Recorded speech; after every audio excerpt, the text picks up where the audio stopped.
Well, I remember clearly back in, I think in the late 80s, uh, after Quad had dominated for a little while in the hit music realm, they seemed to have slipped to third place behind FM 102 and 97 Croy. Yeah, Is that where true? you worked at Croy, yeah. Right, I I remember. mean, you started at Quad, then you went to Croy, and that's when they started actually getting good in the ratings.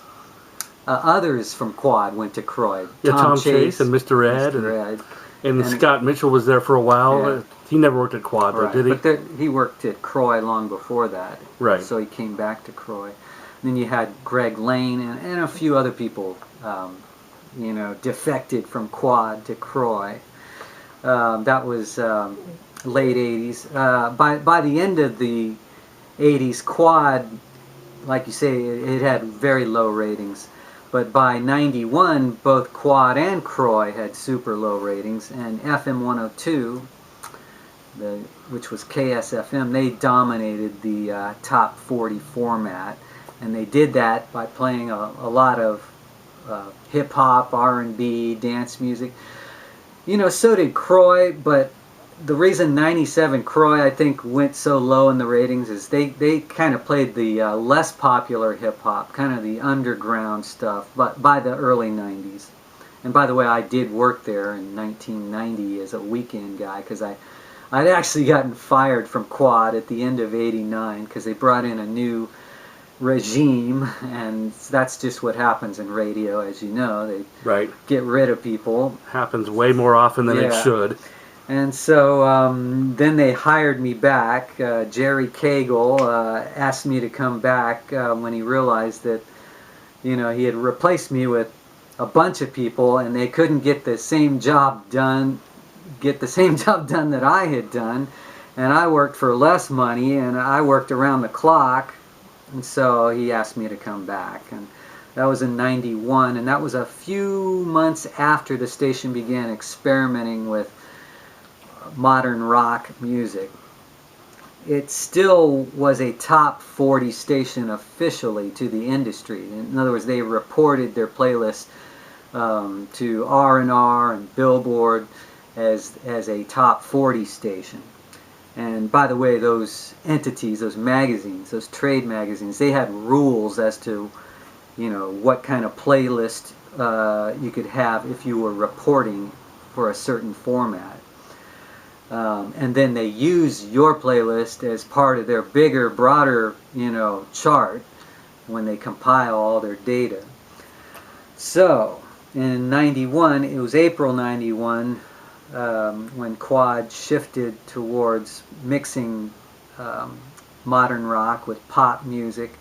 So they kind of branched out, taking a risk, because, as you know, that we had heard for years that, modern rock, that'll never work. Right. That can't, there's no audience for that. There were only like a dozen modern rock stations in America at that time, and in the big cities. And so it was very uncharacteristic for Quad or any top 40 station to suddenly start experimenting with modern rock. So they brought me in July 1991, returning as music director, and then a few months later they promoted me to program director. And we had a good year in 91. The ratings went from the bottom to boom, we shot up a little bit. But then the ratings fell back down. And ironically, the ratings fell as the Nirvana album Nevermind came out with the song Smells Like Teen Spirit. And a lot of people, a lot of media type people always point to that album as kind of what changed or fueled the alternative revolution, but it didn't really work for us in that sense, even though it was very popular. The song Smells Like Teen Spirit, it lit up the phones like crazy, like I had never seen before. But we were also kind of becoming really hard to figure out as a music station, because we were playing so much variety, and not all of it was popular stuff. In fact, we were playing a lot of obscure stuff. So 91 and 92 weren't really big years for Quad, other than during one short period in 91 we had jumped up in the ratings. But 92 we fell back down to the bottom of the ratings. So by the end of 92 we had to make another shift, another decision, and that turned out to be moving toward what was a more guitar-based direction for modern rock, because, as you know, the club sound had kind of dominated the alternative format in 91 and 92. And by 93, I mean, the ratings were terrible.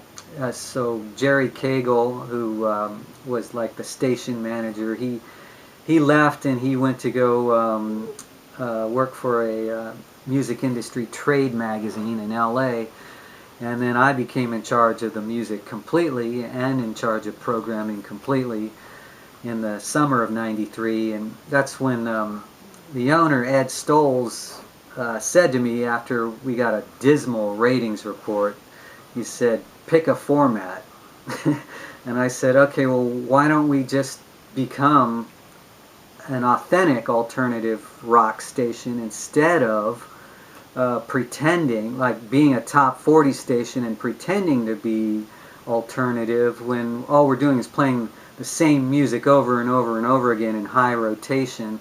And to a lot of our audience, that's just fake alternative and just the same as top 40. So he agreed, and that's what we did, and within 3 months we were beating the rock station, KRXQ, in the ratings. And from there, the station just kept going up and up and up and up in the ratings, and a lot of it had to do with, I think, being a rock-based station instead of like this tight format. You remember how KZAP was in the 80s. They were an album rock station. So we just started adding a lot of album cuts, and it was more than just the singles that the music industry wanted us to play. In other words, instead of a top 30 list over and over and over and over again, mixed with the biggest hits of the format, it became this longer list, like a top 50 of current songs. And then instead of the same 200 oldies over and over and over again, it became like 1,500 songs. The library expanded to include lots of 80s that was played, you know, that on K-Rock back in the 80s in Los Angeles, and K-Pop in Sacramento in the 80s. It basically every alternative tune you could think of entered the format. Instead of this tight, narrow format, it just became this wide album format with lots of variety, with mainly rock as the base, but we'd use that wide library to mix in flavor and spice to keep the surprises coming. And I think that was the key to it, plus having a pretty funny morning show with Sean and Jeff. And we had good jocks around the clock. All the jocks sounded like humans instead of industry script readers. So there you have it. It was more of a human / community station that rocked, as opposed to something cookie cutter that the industry, you know, crafted for us. So we basically created a new sound for the industry that was unique for Sacramento and for the industry, and I think that helped inspire other stations in the format to do their own thing, to mix in local music and really have a local sound that drew from the national hits, but it was mainly growing from what the local audience wanted, instead of just being dictated to by the industry.